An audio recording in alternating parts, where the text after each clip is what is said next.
Lives are changed forever at level crossings. I've had two near misses. One was at Gracemere, going through the old Gracemere station. A lady in a car raced us to the crossing and she cut across in front of us. I can still picture it clear as day, a little silver car with the lady rushing past and that baby still in that little capsule. I had a little white singlet on and in the nappy, you know, I can still picture that quite clearly as it disappeared under the front of the locomotive, you know. We must have only missed it by, probably a metre or so. Could have been 2 fatalities that day, very easily. I want to go home safe every day and I want everyone on the road to make it to their destination as well.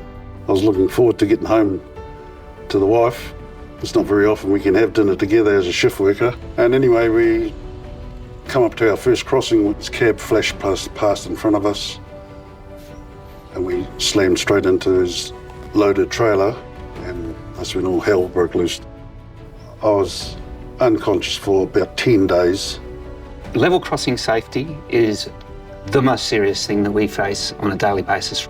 And despite all the crossings being protected by stop signs or flashing lights, and indeed flashing lights with barriers, road traffic is still finding its way onto the crossing. You have to observe those signals, observe those signs, because if you don't, it's going to be a tragic day for everybody involved. Depending on the speed the train's going, it can take 1 or 2 kilometres before you actually stop the train. We can't swerve, we can't take evasive action. So the only thing we've got is that emergency brake.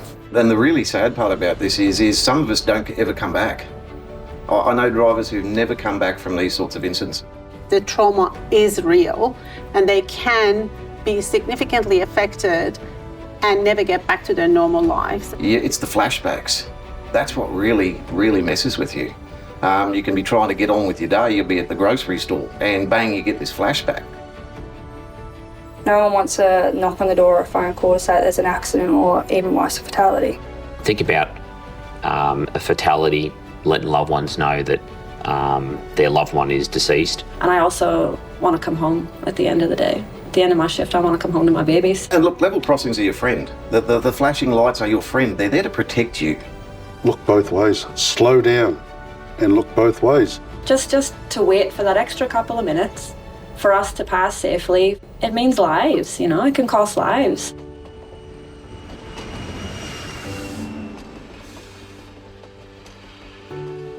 Respect the sign. Lives are on the line.